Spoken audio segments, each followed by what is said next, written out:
سورہ والتین، سورہ والتین کا تعارف، مقام نزول۔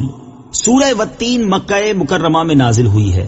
آیات، کلمات اور حروف کی تعداد: اس سورت میں 1 رکوع، 8 آیتیں، 34 کلمے اور 105 حروف ہیں۔ والتین نام رکھنے کی وجہ: انجیر کو عربی میں التین کہتے ہیں، اور اس سورت کی پہلی آیت میں اللہ تعالیٰ نے انجیر کی قسم ارشاد فرمائی ہے۔ اس مناسبت سے اسے سورہ والتین کہتے ہیں۔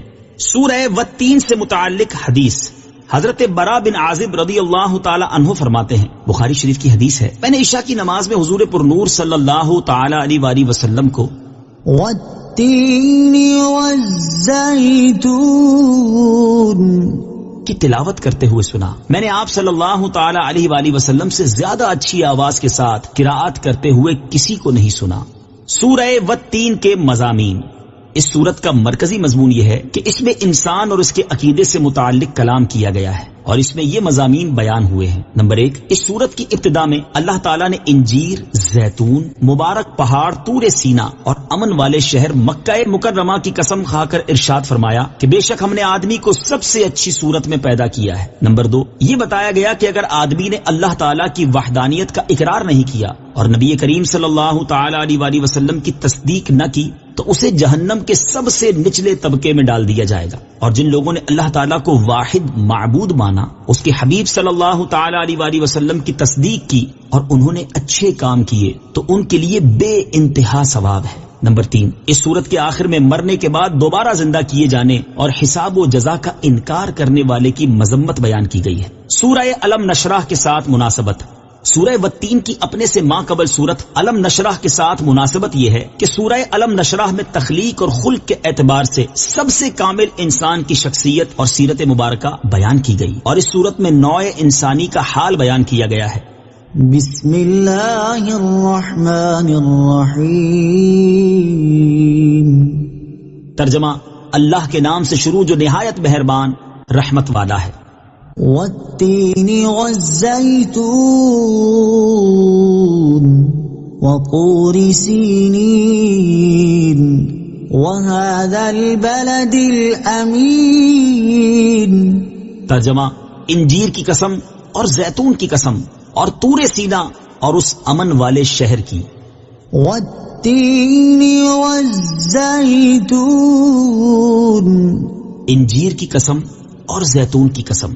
تفسیر صراط الجنان میں ہے، اس آیت میں اللہ تعالیٰ نے انجیر اور زیتون کی قسم ارشاد فرمائی کیونکہ ان چیزوں میں ایسے فوائد اور منافع موجود ہیں جو ان کے خالق رب تعالیٰ کی قدرت پر دلالت کرتے ہیں۔ جیسے انجیر انتہائی عمدہ میوہ ہے جس میں فضلہ نہیں، اور یہ بہت جلد ہضم ہونے والا، زیادہ نفع والا، قبض دور کر دینے والا، مثانے میں موجود ریت اور پتھری نکال دینے والا، جگر اور تلی میں پھنسی گندے مواد کی گانٹھ کو کھول دینے والا، بدن کو فربا کرنے والا اور بلغم کو چھانٹنے والا ہے۔ جبکہ زیتون ایک مبارک درخت ہے، اس کا تیل روشنی کے کام لایا جاتا ہے، سالن کی طرح کھایا بھی جاتا ہے، اور یہ بس دنیا کے کسی تیل میں نہیں، اس کا درخت خشک پہاڑوں میں پیدا ہوتا ہے جن میں چکنائی کا نام و نشان نہیں، بغیر خدمت کے پرورش پاتا ہے اور ہزاروں برس باقی رہتا ہے۔ انجیر اور زیتون کے بارے میں احادیث: انجیر کے بارے میں حضرت ابو ذر رضی اللہ تعالیٰ عنہ سے روایت ہے، نبی اکرم صلی اللہ تعالی علیہ وآلہ وسلم نے ارشاد فرمایا، انجیر کھاؤ، اگر میں کہوں کہ یہ وہ پھل ہے جو کہ جنت سے نازل ہوا ہے تو کہہ سکتا ہوں، کیونکہ جنت کے پھل میں گٹھلی نہیں ہوتی، تو اسے کھاؤ کیونکہ یہ بواسیر کو ختم کرتا اور گٹھیاں کے درد میں فائدہ پہنچاتا ہے۔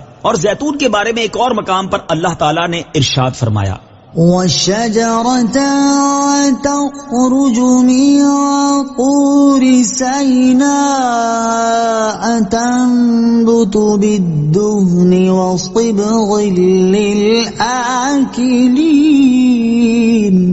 ترجمہ: اور ہم نے درخت پیدا کیا جو طور سینا پہاڑ سے نکلتا ہے، تیل اور کھانے والوں کے لیے سالن لے کر اگتا ہے۔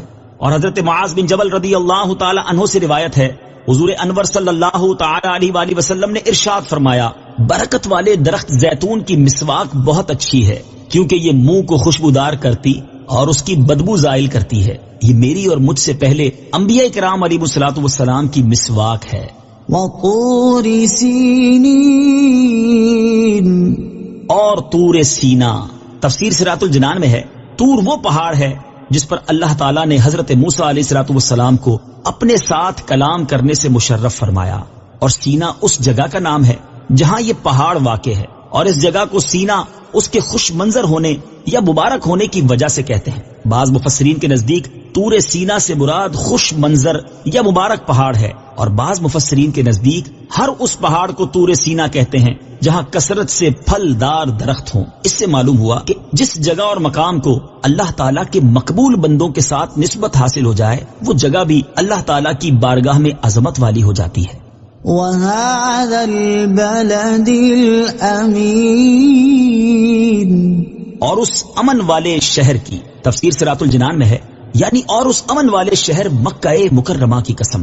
امام عبداللہ بن احمد نصفی رحمت اللہ تعالی علیہ فرماتے ہیں انجیر، زیتون، طور سینا اور مکہ مکرمہ کی قسم ذکر فرمانے سے ان بابرکت مقامات کی عظمت و شرافت ظاہر ہوئی، اور انبیاء علیہ الصلوۃ والسلام اور اولیاء رحمت اللہ تعالی علیہم کے ان مقامات پر رہنے کی وجہ سے ظاہر ہونے والی خیر و برکت واضح ہوئی. چنانچہ جس جگہ انجیر اور زیتون اگتا ہے وہ حضرت ابراہیم علیہ الصلوۃ والسلام کی ہجرت گاہ ہے، اور حضرت عیسیٰ علیہ الصلوۃ والسلام کی ولادت اور پرورش بھی اسی جگہ ہوئی. طور وہ جگہ ہے جہاں حضرت موسیٰ علیہ الصلوۃ والسلام کو ندا دی گئی، اور مکہ مکرمہ میں تاجدار رسالت صلی اللہ تعالی علیہ وآلہ وسلم کی ولادت ہوئی. اسی شہر میں آپ صلی اللہ تعالی علیہ وآلہ وسلم نے اپنی نبوت و رسالت کا اعلان فرمایا، اور اسی شہر میں خانہ کعبہ ہے جس کی طرف منہ کر کے پوری دنیا کے مسلمان نماز پڑھتے ہیں. لَقَدْ خَلَقْنَا الْإِنسَانَ فِي أَحْسَنِ تَقْوِيمٍ. ترجمہ: بے شک ہم نے آدمی کو سب سے اچھی صورت میں پیدا کیا. لَقَدْ خَلَقْنَا الْإِنسَانَ فِي أَحْسَنِ تَقْوِيمٍ. بے شک ہم نے آدمی کو سب سے اچھی صورت میں پیدا کیا. تفسیر صراط الجنان میں ہے اللہ تعالیٰ نے انجیر، زیتون، طور سینا اور شہر مکہ کی قسم ذکر کر کے ارشاد فرمایا کہ بے شک ہم نے آدمی کو سب سے اچھی شکل و صورت میں پیدا کیا. اس کے اعضاء میں مناسبت رکھی، اسے جانوروں کی طرح جھکا ہوا نہیں بلکہ سیدھی قامت والا بنایا. اسے جانوروں کی طرح منہ سے پکڑ کر نہیں بلکہ اپنے ہاتھ سے پکڑ کر کھانے والا بنایا، اور اسے علم، فہم، عقل، تمیز اور باتیں کرنے کی صلاحیت سے مزین کیا. اللہ تعالیٰ کی معرفت حاصل کرنے کا ذریعہ. اگر انسان اللہ تعالیٰ کی دیگر مخلوقات کو سامنے رکھتے ہوئے اپنی تخلیق میں غور کرے تو اس پر روز روشن کی طرح واضح ہو جائے گا کہ اللہ تعالیٰ نے اسے حسن صوری اور حسن معنوی کی کیسی کیسی عظیم نعمتیں عطا کی ہیں، اور اس چیز میں جتنا زیادہ غور کیا جائے اتنا ہی زیادہ اللہ تعالیٰ کی عظمت اور قدرت کی معرفت حاصل ہوتی جائے گی، اور اس عظیم نعمت کو بہت اچھی طرح سمجھ جائے گا. ثم رددناه اسفل سافلين. ترجمہ: پھر اسے ہر نیچی سے نیچی حالت کی طرف پھیر دیا. ثم رددناه اسفل سافلين.